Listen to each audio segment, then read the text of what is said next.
Sa ating good news naman, Beauty Queen, mula po sa Lingayen, Pangasinan, official na pambato sa Mutya ng Pilipinas 2025.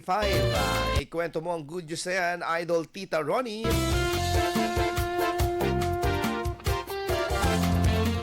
Isang magandang balita para sa buong Pangasinan ang pagkakabilang ni Limgasno Pangasinan 2024 Perlin Joy M. Bayog sa opisyal na listahan ng mga pambato sa prestihiyosong Mutya ng Pilipinas 2025. Si Perlin Joy M. Bayog ay mula sa Barangay Libsong West, Lingayen, ay unay nakilala matapos tanghaling mutya sa Limgas na Pangasinan noong nakaraang taon kung saan ipinamalas niya ang kanyang ganda, talino at malasakit sa kapwa.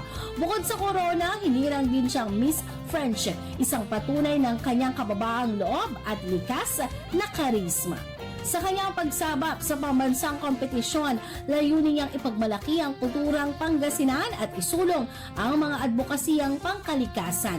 Kilala si Bayog sa kanyang aktibong partisipasyon sa mga proyekto pangkapaligiran, kabilang ang Coastal Cleanup Drive sa Lingayen Beach. Para sa kanya, ang pagiging beauty queen ay higit pa sa corona dahil ito ay pagkakataong magbigay inspirasyon at tulong sa kapwa ng may puso at layunin.